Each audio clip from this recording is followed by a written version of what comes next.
Dubai still, and Dubai is very much a boom and bust market. So you don't think there's a lot of capital appreciation in the pipeline at the moment? No.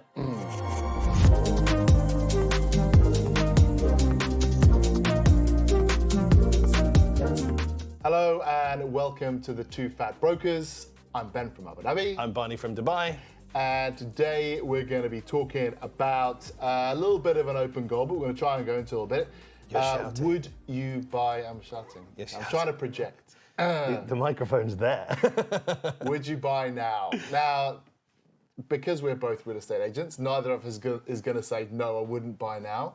Obviously, we're both going to say, yeah, it's obviously a great time to buy because real estate agents are a little bit like everything's amazing and buy. But, certainly in Dubai, the market's doing one thing, in Abu Dhabi it's doing the other. So we're going to talk a little bit about that and, is it a good time to buy now? So what do you think, Barney? How about buying in Dubai? I would like to start Is it a off good by time saying to buy? this is very intimate, Ben.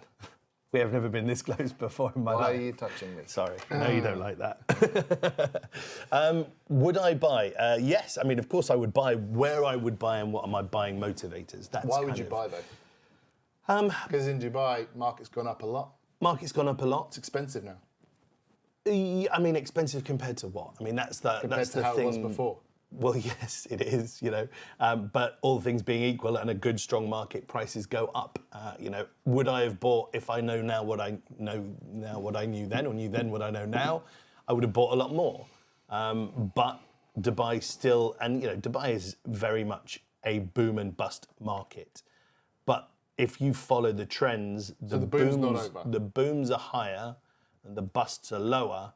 And the gap between the peak and the trough is narrowing, and that is the sign of a maturing market. It's still got a long way to be as mature as other markets that we get compared to, like London, New York, all of these sort of established cities. We're a long way off that. Keep in mind, we're only tens of years old, not hundreds of years old. But again, it would very much depend on what my motivators are. I am looking to buy a house at the moment, and that is to have a passive income. I do foresee the prices slowing down. In fact, they are slowing down. I do see a correction of some sort, not anywhere near as much as we have seen in the last busts, we'll call them, although we're not going to call them busts because that's a bad terminology. But the recession in the market, a terrible thing to say again, not recession, a reduction. Retraction? Help me, Ben. I'm struggling. Yeah, you're trying to retract that statement. Yeah, we'll edit that out. Well, I mean, if you think there will be a correction, will it be soon? Will it be steep? Or are you just saying it's just going to slow down a bit? It depends on the population of Dubai. And I'll say that to anyone time and time again. If the population of Dubai continues to increase the way it is increasing, the market will be stable. There are external factors that have brought to bear a massive spike in prices in Dubai, of which we have spoken about at length. That could not and will not continue.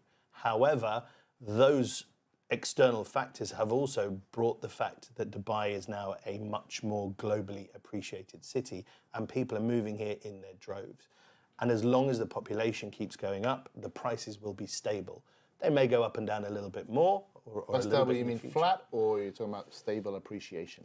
I think we're going to see a flattening in the market, but I also think that the rent will remain strong. So, in terms of if I'm buying as an investment or if I'm buying for my own use, I'm not going to see the appreciation, but I don't think I'm going to see anywhere near the kind of reduction that we've seen in the past. So you don't think there's a lot of capital appreciation in the pipeline at the moment? No, I do not. I think in time there will be, but not in the way we've seen. And keep in mind, we have seen prices double and in some places triple over the last 3 years. That much? Yeah. Triple. Garden home, 2018, 2017, mid-level garden home, 10 million dirhams, 11 million dirhams. Now, 32, 33, that's a triple. Your maths is correct. I'm infallible. I only do the easy maths. I don't do the hard maths. Yeah, 10. If we went to quadruple, 10, I'd be in no man's Or land. if it was like 11, you'd be like, So yeah, Intense, yeah, fine. depending on what my driver is. But I don't. If I want to buy for capital appreciation, now is probably not the time. If I want to buy for investment, return, passive income, yes, now is a good time. Because you said on one of our last podcasts that your returns in Dubai, you could walk into 7%. Yeah, still can. Yeah, which I still find hard to believe, but Super prime, you can walk into 5%. Super prime in London, you're lucky to get 2. Yeah. Yeah. So I mean, as an investment, it still makes sense when you compare it with anything else that you invest in. Obviously, you put it in the bank, you're going to get 4%. Beating inflation. Yeah, you're beating inflation. I don't know how it would compare to most stocks and shares, but it's a very stable asset. I heard an Never goes interesting to thing the zero. other day. If you had bought, and this is totally random, not property related, but if you had bought every single Lego kit that was about to expire in the next 6 months, you would have outdone the S&P 500. Lego was a sounder investment. Cancelled Lego assemblies, whatever you call them. Yeah, they sell for more now. They're an appreciating asset. Lego. Well, Goes to show we're all kids at heart. there you go. So tell me about Abu Dhabi. Yeah, I mean, I think Abu Dhabi hasn't, and we've spoken about this quite a lot, hasn't had the same capital appreciation that Dubai has had. So I think in Abu Dhabi, particularly in both the secondary and the off-plan market a little bit, there's still plenty of room for capital appreciation. And we're seeing our growth at the moment in prices accelerate, whereas I think Dubai is decelerating.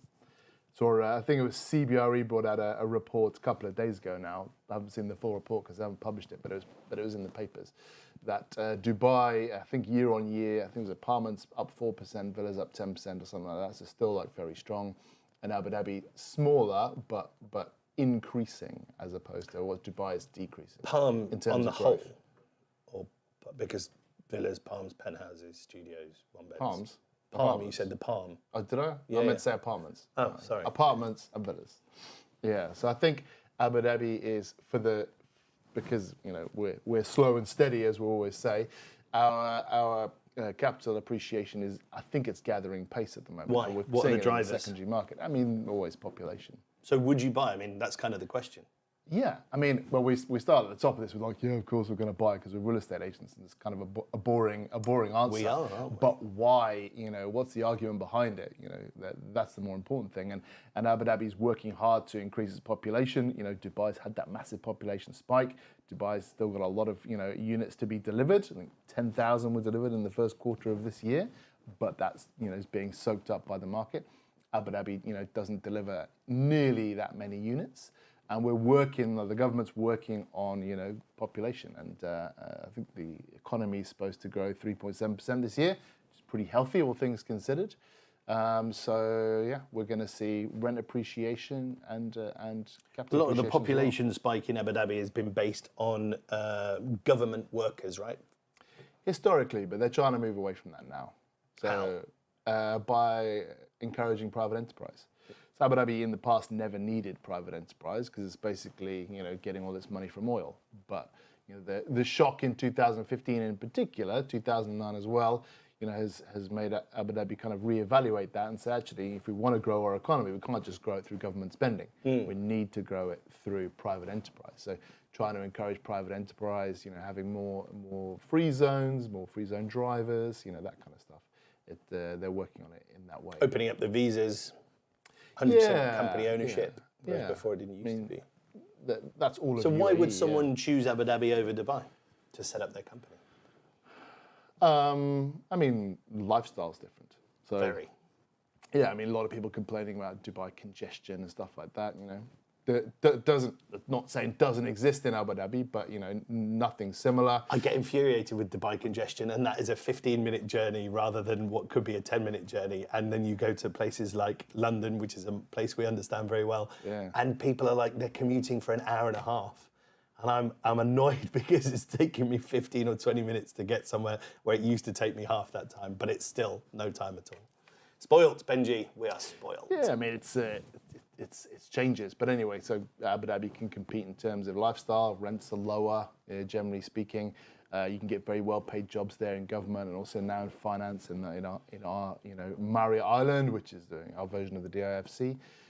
good schools. It's a bit kind of an older, slower, like an older, kind of a more mature sort of population, because traditionally, because it hasn't had the young entrepreneurs coming in, it's had, workers working for the government, so they've all been, very well educated and lots of experience. So you get older families and things like that. So it's a slower, more quiet life. It is for early middle-aged people. Yeah, great place to raise a family. Obviously, I have to say, I am coming round to and I've said this in our last podcast, I am coming round. Before I was, not a big fan of Abu Dhabi, but I am coming round to its charms. Because you're getting old. Yeah, well, that's probably it. I'm early middle-aged. Yeah, so we don't have the clubs and the nightlife and the Which I'm all right supercars with. that Dubai has. All right with that. Don't Yeah, like you're all right nightclubs. with that now, but in the old days, This is true. you enjoyed it. But obviously, so going back to, and you were talking about it as well, population, and we've spoken about this on another podcast, UAE is enormously susceptible on the upside and the downside to improving or disimproving or reducing economic conditions, because when things improve here and we create jobs, people come here and the population goes up. And then when the economy is in trouble, jobs disappear. And like, we'll be in the UK, people still stay in the UK, even if they don't have a job. But now you have the wage Here they protection leave. scheme here. You have the wage protection scheme and you have 10-year visas. So I had this conversation with a chap the other day and he was like, that was 2009, let's call it, when everyone left. Not everyone, but the population decreased dramatically. You didn't have 10-year visas. You didn't have golden visas. You didn't have retirement visas. There's now a blue visa available for people who do outstanding work for... why are you looking at me like that? Never heard of this blue visa Yeah, before. well, I read it about 2 days ago for Seafood-related? sustainability. So you get this Wouldn't blue be green? visa. Green's something else, isn't it? Islam. I mean, there's a green visa. Yeah. But yeah, so point being that before people couldn't stay if they lost their jobs. But now you have wage protection schemes and you have these longer visas, people are able to stick around and look for other jobs. Yeah, no, that's definitely a good point. I hadn't thought about it like that, as a way of slowing down that mass exodus when there is a slowdown in the economy. Definitely to try and break that boom and bust cycle, which you mentioned at the top, which happened, in Abu Dhabi and Dubai. You're getting used to this At podcast. the top of the podcast. Wow. So impressive. Although they go horizontally. Right, I think we've covered that. Do you think we've covered that? Is there anything else you'd like to say? So would you buy in Dubai at the moment? Like I said, depending on my drivers, if I'm buying for capital appreciation, probably not. Yeah. If I'm buying for passive income, I definitely would. If I'm buying for somewhere to live in, doesn't matter the market. We always say if you're going to be in this country for more than 5 years, to rent for 5 years over buying is just bad money. You've got to buy. If you're going to rent instead of buying, it's bad money over a long period of time. So if you want capital appreciation, buy in Abu Dhabi is what you're saying. Well, I still think we'll probably go up more than 4% a year. Possibly. Anyway, we've been the Two Fat Brokers. Thank you very much for listening or watching. I've been Barney from Dubai. I've been Ben from Abu Dhabi.